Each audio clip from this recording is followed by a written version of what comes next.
दिसंबर की सनसनाती हुई सर्द शाम के लगभग 5 बजे मैं अंबेडकर नगर के मुख्य रेलवे स्टेशन अकबरपुर जंक्शन पर वीडियो शूट कर रहा था जब स्थानीय लोगों से पता चला कि यहाँ से 45 किलोमीटर दूर 200 साल पुरानी एक रहस्यमय हवेली है जहाँ सूरज ढलने के बाद कोई नहीं जाता। उस गांव का नाम था मकरई, जो बसखारी से लगभग 15 किलोमीटर दूर था। मेरे भीतर का लेखक छटपटाया, मानो ऐसी ही किसी हवेली की तलाश उसे ना जाने कितने सालों से थी। ढलते हुए सूरज को देखकर मैंने अंदाजा लगाया कि अगर मैं पूरी रफ्तार से भी ड्राइव करूं तो पहुंचते पहुंचते अंधेरा हो ही जाएगा। आखिरकार मैंने वहां जाने का इरादा बदल दिया, लेकिन यह तय था कि मुझे कभी ना कभी तो वापस आना ही था। आखिरकार मैं लौटा 4 महीने बाद, गर्मियां शुरू होने से पहले। लेकिन इस बार भी आते आते दिन ढल चुका था। सूरज दूर क्षितिज पर वृक्षों के पीछे डूबने को आतुर था। मेरे पास ज्यादा समय नहीं था। आधे घंटे में ही गहरा अंधेरा पांव पसारने वाला था। लेकिन यहाँ पहुंचने वाला मैं अकेला नहीं था, बल्कि कुछ और भी लोग मुझसे पहले यहाँ तफरी कर रहे थे। टूटी हुई दीवार से जब मैं भीतर गया तब इस हवेली की विशालता ने मुझे प्रभावित किया। ऊपरी मंजिल पर कई लड़के इंस्टाग्राम या शायद फेसबुक के लिए सेल्फी मारते हुए नजर आ रहे थे।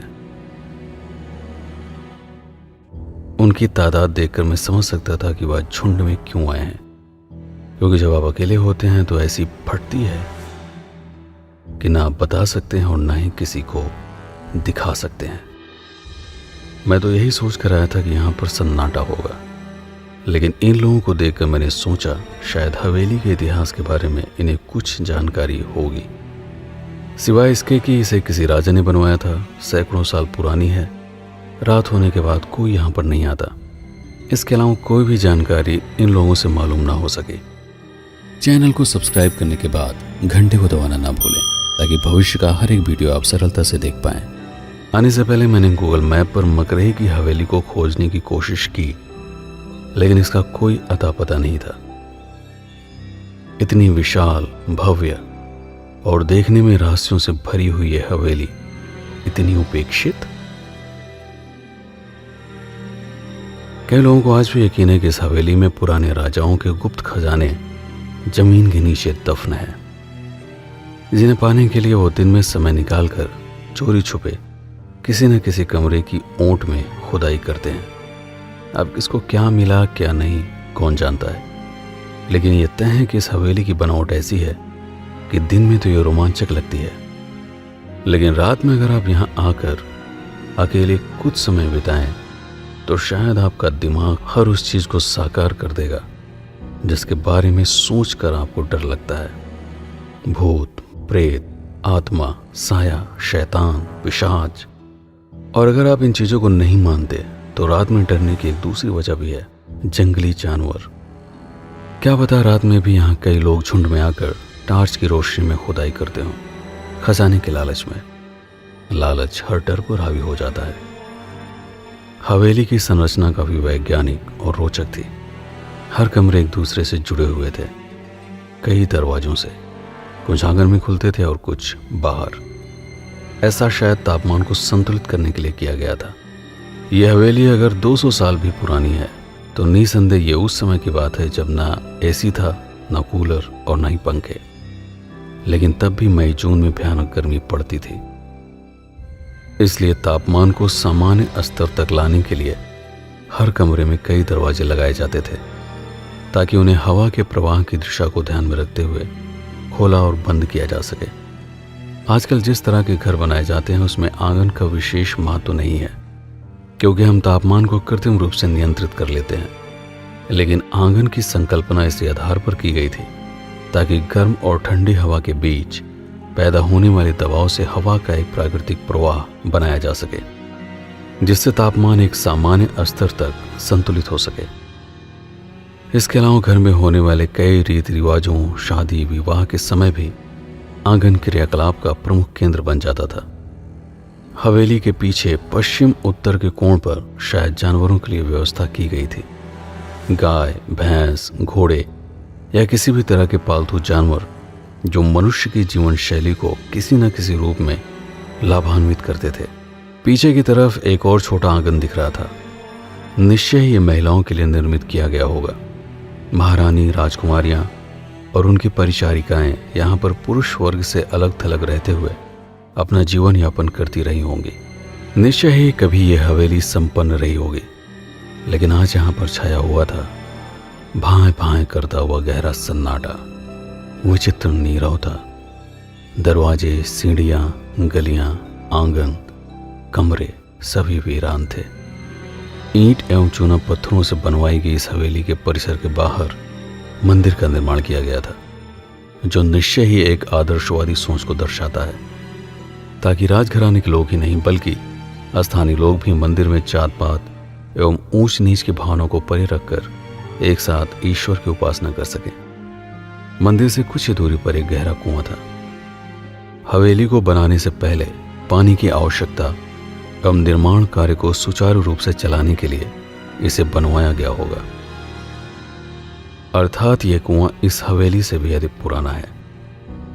आसपास भैंस चराते हुए कुछ ग्रामीणों ने बताया कि इस हवेली का इतिहास अगर जानना है तो यहां से 2.5 किलोमीटर दूर हंसवर स्टेट जाना होगा।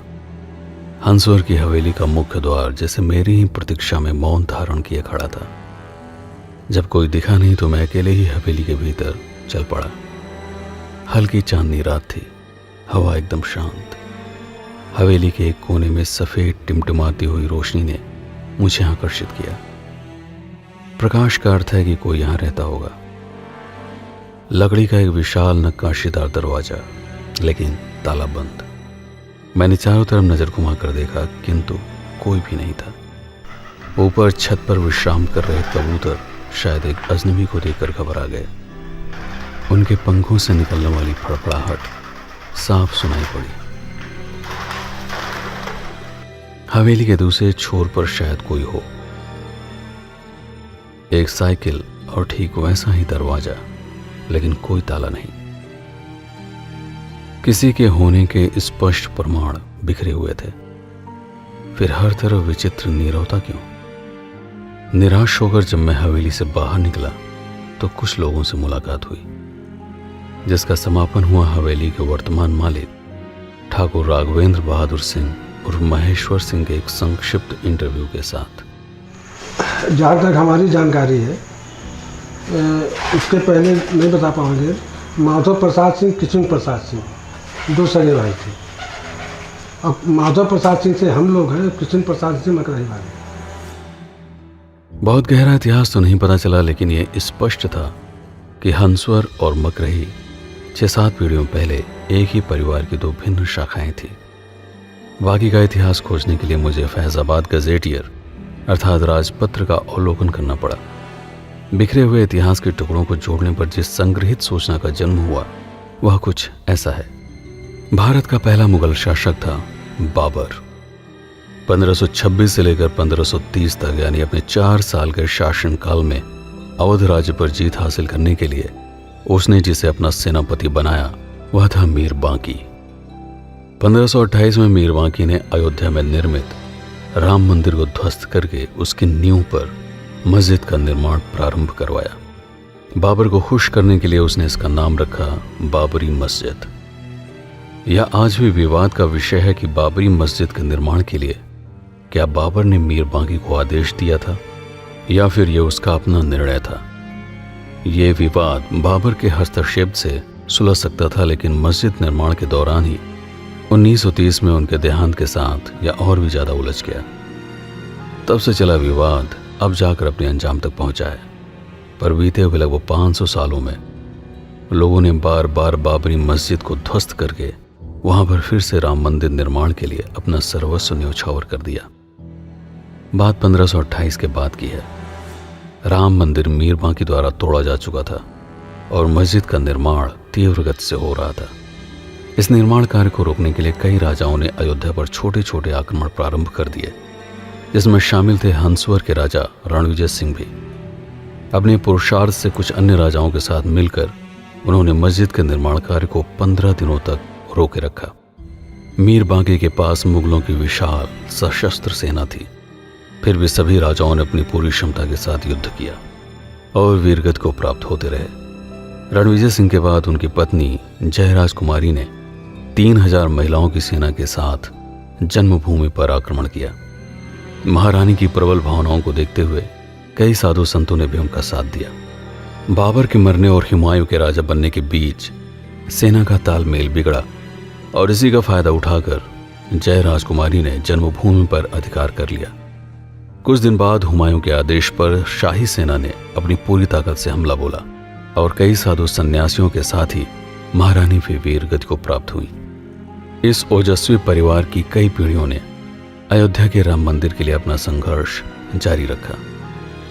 1905 में संकलित किए गए फैजाबाद गजेटियर के अनुसार पलवल तालुकदारी को अंग्रेजों द्वारा मुख्य रूप से 2 महलों में बांट दिया गया। तत्कालीन हंसवर के बाबू नरेंद्र बहादुर सिंह 42 गांव और 206 पट्टी के मालिक बने, जबकि मकरही से ठकुराइन चंद्र भल कुंवर 46 गांव एवं 189 पट्टी की मालकिन बनी। उस समय उनके हिस्से में आई मकरही में बनी एक छोटी सी कोठी ठाकुराइन चंद्रभल कुंवर के पुत्र हुए कमला प्रसाद सिंह, जिन्होंने 1937 में मकरही की इस विशाल कोठी का निर्माण प्रारंभ करवाया। इनके 3 पुत्र हुए महेश्वरी प्रसाद उर्फ लाल बहादुर, जिनकी पत्नी का नाम था विमला देवी, दूसरे पुत्र हीरा सिंह एवं सबसे छोटे पुत्र नंद किशोर सिंह। कई सालों के निर्माण के बाद महेश्वरी प्रसाद और विमला देवी की देखरेख में मकरही की इस हवेली का कार्य संपन्न हुआ। ठाकुर महेश्वरी के पुत्र अमर सिंह, जिनकी पत्नी मनहर सिंह राजस्थान से थी, 2007 में पति अमर सिंह की मृत्यु होने के बाद संपत्ति को लेकर विवाद बढ़ा। अतः अपने पुत्र ज्ञानू सिंह के साथ उन्होंने इस हवेली को छोड़ दिया और लखनऊ में जाकर बस गई। ठाकुर राजपूतों का इतिहास जानकर निश्चय ही गर्व की अनुभूति होती है। आशा है आपको ये वीडियो पसंद आया होगा, तो जाने से पहले इसे लाइक अवश्य कर दें ताकि इस तरह के और वीडियोस बनाने के लिए मुझे प्रेरणा मिलती रहे। वीडियो देखने के बाद निसंदेह आपके दिमाग में कुछ चल रहा होगा, तो देर मत कीजिए और उन विचारों को शब्दों में समेटकर कमेंट में लिख डालिए। अगर नए हैं और पहली बार आए हैं तो चैनल को सब्सक्राइब कर ही लें। आप जुड़ेंगे तो हमारा हौसला बुलंद होगा, कुछ और बेहतर बनाने में जुट जाएंगे। मैं हूं आपका पीके सिंह और आप देख रहे हैं प्रतापगढ़ हब। इस वीडियो में मेरी आवाज़ को झेलने के लिए आपका बहुत बहुत धन्यवाद।